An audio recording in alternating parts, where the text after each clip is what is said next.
Hey YouTube, what's going on? Today I'm going to give my review for the Samsung Galaxy S21 Ultra in 2022. Now I've had this device for a couple of weeks now and I'm ready to do my full review on this device. Now keep in mind, of course this phone came out last year, so it's been over a year now since this device is since it's been released. And I will say this is a very good device, very impressive. But I do have some issues with it. Now, if you want to stick around to the end, I do have 17 cons of this device. Now, of course, I'm going to start off with the pros of this device. All right? All right, so let's get started. Now, the first pro of this device is the design. The design is beautiful. Let me take off this case real quick. Now I'll put it back on. The design of this device is absolutely beautiful. There's no question about it. You got this nice stealthy black. I like the way they did the cameras. You know how it, blends in with the rails of the side of the phone. I just really like this design. I wish it was a red color available. Some different colors, silver, blue, some different colors. But I will say this, the design is beautiful. You have this nice matte finish on the back. Very little fingerprints, makes it a little easier to hold, even though it still can be a little slippery for me.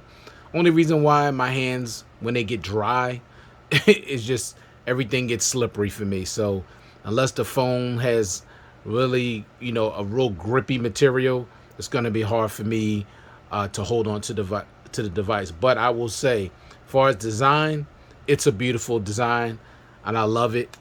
It's definitely a better design than that of the S20 Ultra, but that's all subjective. Now, I don't really have a issue with the design of the S20 Ultra, but this is a better design, in my opinion, from that device.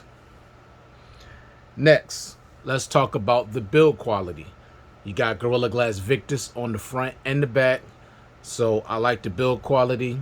It's really nice, sturdy. It feels really good in the hand when you're holding it without a case. It feels like nothing but quality. It feels like a flagship phone's supposed to feel when it comes to build quality. Next, let's talk about button placement. Now, button placement is not important to everybody, but it is important to me. I prefer to have all my buttons on the right side since I'm right-handed. I don't really want anything on the left because it's just, I don't, I'm a right-handed person, so I don't need anything to be on the left. The power button is very easily reachable. Volume rockers are easily reachable. I love it. So I have no issues with the button placement. The button placement, in my opinion, is very, very good. Next thing. Now, this is something that's important to a lot of people, especially in the United States where I live. This phone is unlocked for all carriers. So no matter what carrier you're on, this device is going to work. And that's a big advantage that Samsung has over so many Android manufacturers, especially in this country. Now, if you're living outside this country, you're going to have even more options.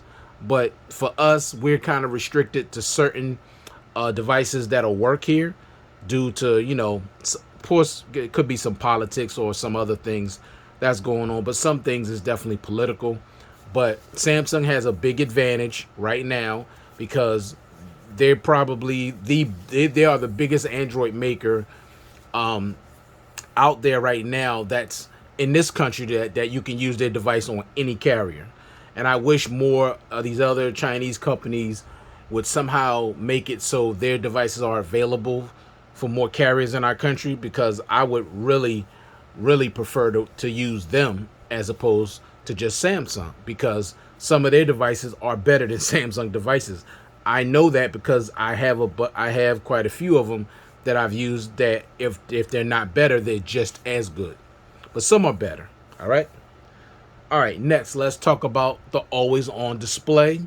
Of course, Samsung makes the best always on display in the business. I love it because it's very customizable. You can easily see your date, day, the battery percentage, your what do you call that, notifications. You can see the color. you can always see your fingerprint sensor, which I love. And I wish more Android manufacturers would give us the option to always see our fingerprint sensor, as opposed to having to move the phone or double tap and all of that. And you can see the battery percentage down here. So they make definitely the best always on display.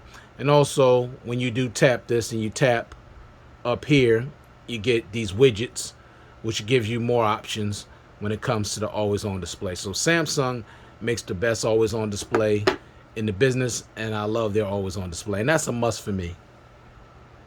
Next, let's talk about the ultrasonic fingerprint sensor. It's good. The only problem I have with it is that there's no haptic feedback, and you don't get different animations for the fingerprint sensor, but it does work fairly well. It's I say about 99% accurate, which is pretty much excellent, when you think about it. And it's pretty quick. As you can see, it works very well. No problem with the fingerprint sensor at all. Excuse me.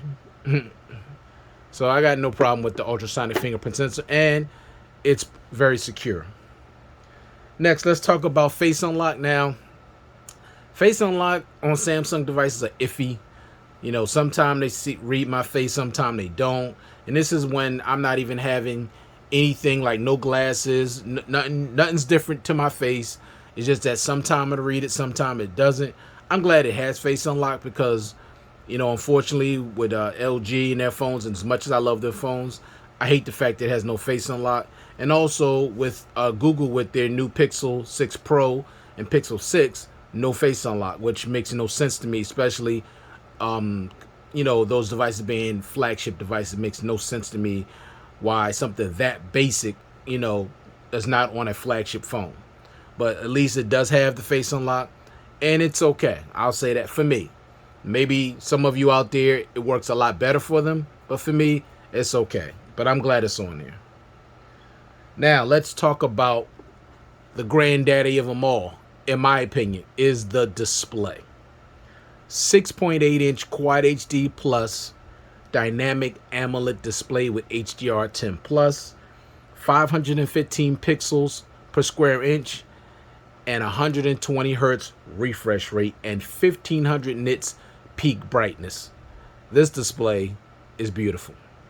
But if you're a Samsung user, you already know that Samsung makes some of the best displays on the market, if not the best, because they supply a lot of their panels to other Android manufacturers. So Samsung is king when it comes to the display. And this is no different. It's absolutely beautiful. As you can see, it's stunning. It's super bright. I got it on 100% brightness because that's the way I prefer my displays to be.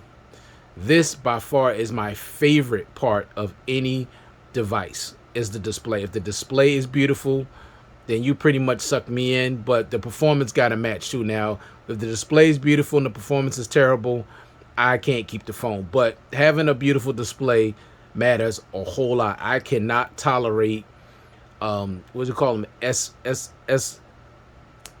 IPS LCD displays. I can't stand them. I just can't do it. So they got to be AMOLED, and they got to be bright for me. So I love the display, my favorite part of this device.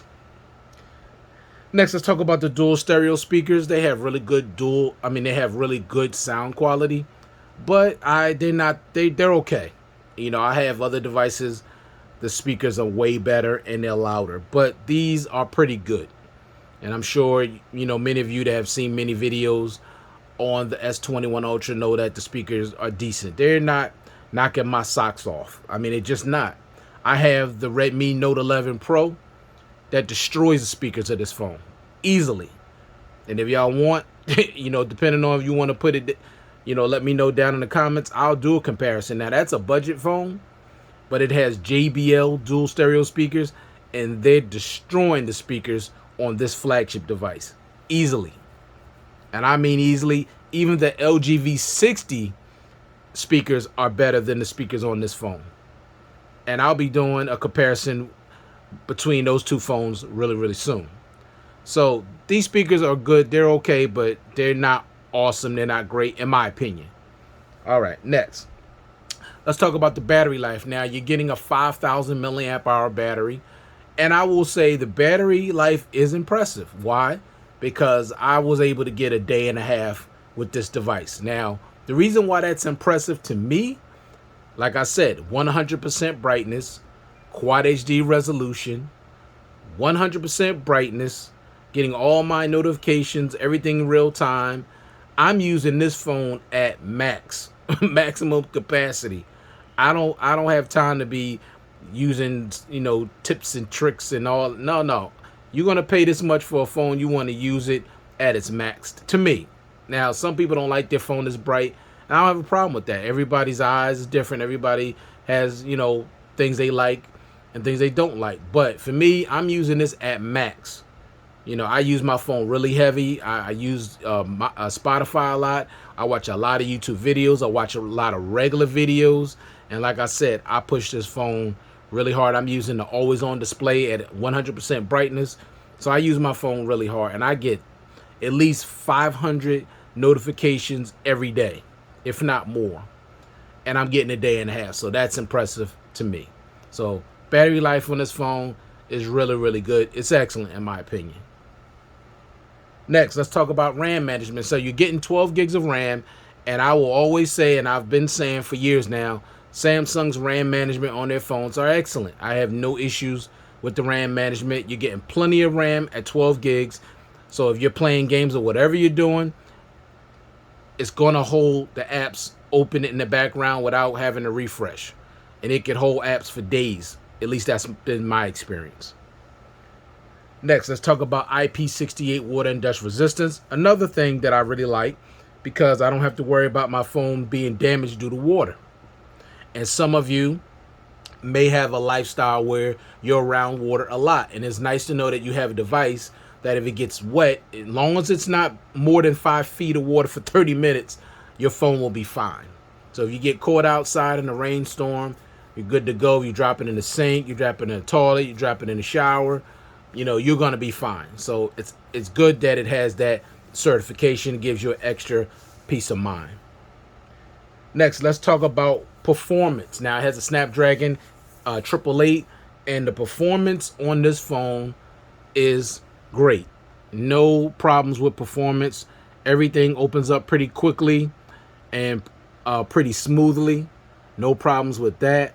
Really don't have a problem with performance at all, and I shouldn't have a problem with it, especially the Snapdragon 888, and it's a Samsung flagship, so there should not be any performance issues. And I will say there has not been any performance issues for me on this device. Now, do I have other devices that are faster and that are smoother? Yes, I do. But speaking about this device, the performance is excellent. No issues with performance on this device. Next, let's talk about software support. Now, this phone is going to receive, Android 15 and 4 more years of security updates. So this phone is going to be good for a while. So if you buy this phone, you don't have to worry about this phone, not being supported and all of that. No, you're going to be good for the next few years. Next 2 years as far as software updates, and the next 3 to 4 years when it comes to security updates or security patches. So you're going to be good if you get this device, or if you already have it, you're going to be good. Now, let me talk quickly about special features that Samsung offers on their devices that are important to me. Now, I'm not saying they're important to you, but they're important to me because I use the device, and things that are important to me may not be important to you. So, what kind of features am I talking about? I'm talking about Samsung DeX, Edge lighting, Edge panels, Samsung Pass, Samsung Notes, Secure Folder, Nearby Share, Secure Wi-Fi, Samsung Pay, Double Tap to wake and sleep the display, Floating windows, and lock screen wallpapers. All of those features are important to me, and it's one of the reasons why I prefer Samsung skin over any other Android skin on the market. Now, I don't have a problem with MUI. MUI is cool, And OnePlus's skin, Oxygen OS, is cool, it's good, but at the end of the day, Samsung gives me the features and the things in a device that I want and need.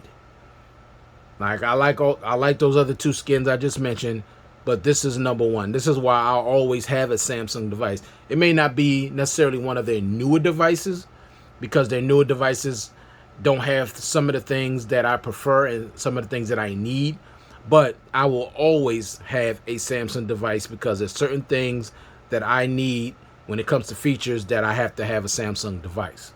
So those are the things that are important to me when it comes to certain features. That's not all the features. They definitely offer so many features on their devices, and also Samsung devices are highly customizable. You know, good lock.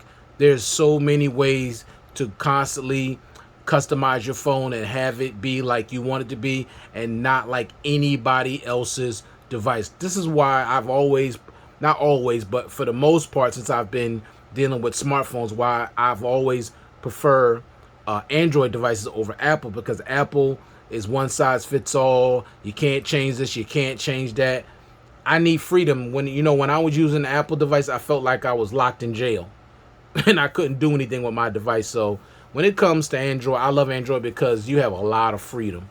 Apple operating system is excellent. Don't get me wrong, it is excellent, but when it comes to customization, they're lacking very badly in that area. And hopefully one day they'll allow their users to do more with their phone to make it look different than anybody else's phone. All right, so the part that a lot of people been waiting for, a lot of people that's important to this part of the video is important to a lot of people more than others, is the cameras. Now I will say this, and I can't lie, these cameras are great. I mean, they really are. Now I do have a couple of devices that the cameras are just as good or if not better, but the cameras on here are great. I'm not going to even lie. Now let me say real quick, and I meant to say this at the beginning but I forgot, if you have an S20 Ultra, should you upgrade to the S21? For me, I'm going to say no, and I'm going to give you 4 reasons. Okay, the first and number one reasons why you shouldn't upgrade, if this is important to you. Now this ain't important to everybody. If this is important to you, number one reason why I would not upgrade from the S20 Ultra to the S21 Ultra is that the S21 Ultra has no expandable storage. That is a major issue to me. So if you need expandable storage, you do not want to upgrade to this because it does not have it. Number 2, no 45 watt super fast charging. For some reason, they had that on the S20. They have that on the S20 Ultra, and they did not put it on the S21 Ultra, only 25 watt charging. Okay, so if you want that 45 watt capability, charge your phone from 0 to 100 in less than an hour, then you want to keep that S20 Ultra. Next, the reverse wireless charging. 9 watts on the S20 Ultra, only 4.5 watts on the S21 Ultra. I don't like that. They reduced. Okay, they reduced everything down. Next, this is a 6.8 inch. The S20 Ultra is a 6.9 inch. Now you think an inch don't matter? To some people it does. Like on the Note, I have the Note 20 Ultra, is a 6.9 inch. That is bigger than the 6.8 inch on my Note 10 Plus. I notice a difference, and I love a big giant display. I don't want my display reduced, but that's me. All right. Next, no charger in the box. So you're going to get a 25 watt charger in the box if you buy the S20 Ultra. Next, if you buy the S21 Ultra brand new, you will get a pair of AKG headphones, which sound really good. You're not getting that with the S21 Ultra. So, and that's pretty much it. So if those things are important to you, I say keep your S21 Ultra, or get the S21 Ultra over the get the S20 Ultra over the S21 Ultra. Now, if you're worried about, you need that 2 or 3 year software support and the security patches, then you want to get this. Now, the S20 Ultra is going to get supported for the next couple of years too, but this is going to last an extra year longer than that of the S20 Ultra when it comes to software support. Now, I know software support It's not important to everybody. Some people it is, not to everybody. As long as their phone is running real well and they're not having any issues, they don't need the latest version of Android. They don't need the latest version of One UI. They're good with what they have. They got tons and tons of features. Their cameras are great. The performance is great. Everything is great. They're good. So software support is not important to everybody. Okay? So I just want to put that out there. Now, for those of you that want to know, because I'm not going to do a comparison because it's not really necessary, whether you should get the Note 20 Ultra or the S21 Ultra. I'll say this. If you need the S Pen and you need it to be inside, because this has S Pen capability, then you want to get the Note 20 Ultra instead of this. But if you're a person that don't like the square, how square the Note 20 Ultra is, then you want to get this because this has round edges and it's not as wide and boxy as that of the Note 20 Ultra. But if you need expandable storage, you do not want to give up that Note 20 Ultra. And I'll say if you're a Note user, then get the Note 20 Ultra over this. Okay, so they're pretty much the same phone except for the shape and the cameras are slightly different. These cameras are a little bit bigger and they do pull in more light for brighter photos. But I'll tell you right now that the Note 20 Ultra takes excellent pictures. Check out my full review on that device. Excellent photos and video. I have no issues with the camera. They take just as good as pictures as these, except these are just a little bit brighter. And this phone has more zoom. But that's pretty much it. You're basically buying the same phone, like I said, except for the S Pen that's already in there, and you are getting expandable storage. And with the S20 Ultra, I mean, the Note 20 Ultra, you do get a charger in the box, unlike the S21 Ultra. All right, so let me move on. So I will say this, the cameras on this phone are really, really good. Check out these photos and videos, and y'all tell me what you think. Now, it's going to be at least 6 minutes, so be prepared for that. I took a lot of pictures, a lot of videos, because I went on vacation a week ago. So I just ask you to be patient, and then I'll get right back to my cons, and then I'll be finished. Check these photos and videos out.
right, so now let me get into the cons of this device. Now, this may be a part of the video you may not like, so you may want to just turn it off right now. It's up to you. But I have to be honest, and I have to keep it 100% when it comes to these devices. I'm not going to cut Samsung any slack just because I like Samsung. I'm not going to do that. So let's get into the cons. Number one, and this is the number one issue that I have with this device. Number one on my list, and I know some of you already know what it is. It's the fact that this phone has no expandable storage. Samsung took away expandable storage. That is a huge, huge problem for me. That is a, what do you call that, deal breaker. For me, it's a deal breaker. Now, my thing is, if you're going to take away something like that, that's so important to so many people, this phone should have started minimum 256, just like the Note 10 Plus did a few years ago. 256 should have been the base storage for this device, and then 512, and then 1 terabyte, because you took away expandable storage. Now, if it was up to me, you're spending $1,200 for this device. It should have been 512 should have been the base. 512, because you took away expandable storage where we was able to expand our storage up to 1 terabyte. That is a big deal, especially for those of you that like to blog, those of you that like to take a lot of 4K video, or even 10K, or even 1080p at 60 or 30 frames per second video. It's going to take up a lot of space if you don't have an adequate amount of storage. So I'm telling you right now, Samsung made a huge, huge mistake by removing expandable storage from their devices, and we the people have the power. If enough of us complain, millions upon millions of people complain to Samsung about removing expandable storage from their devices, they will have no choice but to put it back on there if the people say something. But if you just keep accepting the fact that they just keep constantly removing feature after feature after feature from their devices, and features that we really like and want, then they're not going to change. But if we say something, things will change, because they did it when they went from the Note 4 to the Note 5 and they took away expandable storage. But then when the Note 7 came out, they put it back on there. And they had it on there all the way up until the Note 20 Ultra, and then they started removing it. So that's my number one issue with this device, no expandable storage. Number two, no charger in the box. Now that's a cash grab. I believe in saving the planet and all that, but that's a bunch of nonsense. That you're going to give me a charging cable, but nothing to charge it, nothing to plug it into to charge my device that I just paid over $1,000 for. That's unacceptable. I'm not buying any phone from any manufacturer that won't give me a charger. Not doing it. So y'all already know this ain't staying. Plus, I don't need this anyway. Number three, no case in the box. Now, Samsung was really only giving cases to their budget and mid-range phones. Now they done took those away from those devices now as well. But there's no reason for you to be paying over $1,000 for a device. And even if you got a slight discount or traded in something, still, this is their flagship device. You can't give me one clear case in the box. Like, are you serious? All these other Chinese phones out there costing so much less always give you a case in the box. One case. That's all I'm asking. One clear case, and you can't even do that. That's unacceptable in my opinion. Next, no headphones in the box. So like I said, Samsung used to be always that type of company that gave you everything. You got this nice thick box. You open it up. You got, headphones. You got a charger. You got pamphlets. You got all these different S Pen tips. Some other type of thing that you hooked up to your phone. You had like a little collection of things in the box, so it made the unboxing experience kind of exciting. That's over, because this is all you get, and all you're getting is a charging cable. So the unboxing experience is dead. I still to this day don't understand why YouTubers even unbox these devices, because there's nothing to unbox. So why even bother? Next, no 45-watt super fast charging capability. It was on the S20. They removed it from the S21 Ultra, or they just didn't put it on here, which I think was a big disappointment. Why would you take away a feature that was good? To be able to charge a device with a 5,000 milliamp hour battery in less than an hour was great. Why would you take that away? I don't get it. I don't understand that at all. Next, a smaller display. You went from 6.9 inches with the S20 Ultra down to 6.8 inches. Now, don't get me wrong, 6.8 inches is still a large device, don't get me wrong. But why, what was the need to reduce the size of the display? I don't get it. I don't get that. So, I don't like that they reduced the size of the display. Next, no improvement with the wireless charging. 15-watt wireless charging, are you kidding me? Samsung has not improved wireless charging on their devices in 5 years. I'll say it again. Samsung has not improved the wireless charging capabilities of their flagship devices in 5 years. 5 years, that's ridiculous. And you got other companies like my Mi 11 Ultra, 67-watt wireless charging. You got all these other phones, 80-watt wireless charging, 50-watt wireless charging, 30-watt wireless charging. 15 watts, are you kidding me? For a $1,200 device plus tax? I don't think so. No way. All right, next. There was a reduction with the reverse wireless charging, aka power share. Went from 9 watts reverse wireless charger on the S20 Ultra down to 4.5 watts of reverse wireless charging on the S21 Ultra.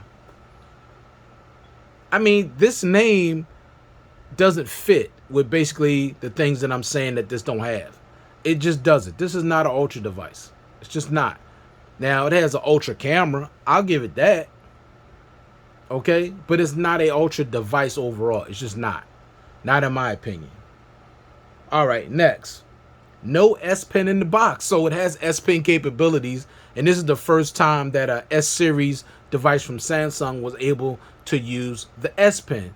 But they don't even give you an S Pen in the box. You have to buy that separately. Excuse me. And by that, you have to spend more money. Now, you've already spent $1,200 on this device. Now you got to spend even more money for the S Pen. For those of you that want the S Pen. And on top of that, the reason why I wouldn't even buy the S Pen, you can't even insert it into the phone. You got to buy some bulky case to put it on the outside. And some people don't want more bulk. The phone is already large as it is. They don't want a phone that's a case that's going to make the phone even bulkier. And the S Pen for that much money should have came in a box. Next, only 128 gigs of internal storage for a $1,200 device. That is unacceptable. Like I said, the minimum should have been 256. Minimum. Next, no headphone jack. I'm like Flossie Carter. I want a headphone jack on my device. There was no need to remove the headphone jack, and I don't like the fact that it does not have a headphone jack. Next, no IR blaster. That's something that Samsung used to have on their phone. Also something they took away. That's something they should put back on the phone. It will not take up any space, and it will add value to this device. Next, poor standby time on the battery. This phone drains and drains and drains. Will it get you through a day? Of course, but I don't like how fast this thing drains from 100% down into the 80s. It drains too fast. You leave it overnight, honestly, you say you charge it up to 100%, and you wake up the next morning, you go from 100 all the way down to 92, sometimes 91%. And you haven't even used the device. So the standby time is poor. It's not good. And Samsung has really never been good at standby time on their devices, honestly. Next, no haptic feedback on the fingerprint sensor and no different types of animations. The fingerprint sensor animation is boring, and there's no vibration. Like, give us the option to use haptic feedback or not. They don't even give you the option. I don't like that. Next, boring charging animations. Now, to some of you, you don't care about that. You just want to plug your phone up. You know, you just see that it's charging. You don't care what the animation look like. But when I did a Does Animations Matter video, and I'll put a link up here so you can see it. To some people it matters, especially when you spend a lot of money. With my Mi 11 Ultra, you're going to get a different animation when you're charging it wired. You're going to get a different animation when you're charging it wirelessly. And I like that. Okay, that matters, as a nice special touch to the device. Next, no MST. Now they removed magnetic secure transmission. That's what MST is. Now you do have NFC. You can use Samsung Pay, of course. You can use Google Pay, all that. But what I'm saying is, with the Note 20 Ultra, I could take that to any credit card terminal and use it. But with the newer devices, they removed the MST, so now you can't do that. The terminal has to have NFC. It has to be up to date, or you're not going to be able to use Samsung Pay. So I don't like that at all. That's something they did not have to remove as well. And the last thing, no improvement with the battery capacity. 5,000 milliamps on the S20 Ultra, 5,000 milliamps on the S21 Ultra. Why wasn't there an increase? I mean, it's an Ultra phone. Excuse me. Why couldn't it go up to 5,500 milliamps or 6,000 milliamp battery? Like, what's Ultra about a battery that hasn't even changed? The standby time is still poor, and the battery size has not changed. So I don't get it. But those are all the cons that I have with the S21 Ultra. Is this a great device? I would say yes. Is it worthy of picking up? I'm gonna say yes, only because now you can get this phone for about $650 on Amazon renewed. So is it worthy of picking up right now at that price? Absolutely. Because keep in mind, it is a flagship phone, top tier, great cameras. The battery is really good, can last you easily a day and a half, maybe longer for some people that don't use their phone quite as heavy as I use mine. So you may even get better battery life. The speakers are decent. The screen is absolutely fantastic. It's beautiful, and you have all the flagship amenities. You know, of course, you're missing something like expandable storage, which is my biggest issue with this device. No expandable storage and no charger. You know, but overall, it is a great package. It is worthy of picking up, and I do recommend it. But if you have the Note 20 Ultra, if you have the S20 Ultra, keep those. It's not worthy of an upgrade. And if you're coming from an older Samsung device, if you need expandable storage, I would get something with expandable storage. I would not pick up this device here. And if you're looking for a 256 version, they don't have the 256 in America. That would be the international version. And then 512 might be in the United States, but I'm not sure. I haven't been able to find one, but they're out there. 512 should be out there. And 256, as far as I know, is only the Exynos version. And people in the States are not going to want that, you know, because they heard some bad things about the Exynos version. I don't know if it's true or not because I haven't had the Exynos version, so I can't say. But as far as I know, that's the only one. Now, I could be wrong. Maybe this Snapdragon variant does come with 256 and 512. I don't know. So I think I'm thinking about the Note 20 Ultra. I know the 256 variant of that is the Exynos version. So my apologies if I got it mixed up. So there could be a 256 variant of this for the, you know, with the Snapdragon variant on it and a 512 variant. So, but do I recommend the S21 Ultra? I would say yes, but keep in mind, you know, if you need expandable storage, you do not want this phone. If you want the MST, if there's certain things that you want and this phone does not have, I would say skip it. Go with the S20 Ultra, because that phone has all the flagship amenities. Plus, it has great cameras, great battery life, great speakers, great display.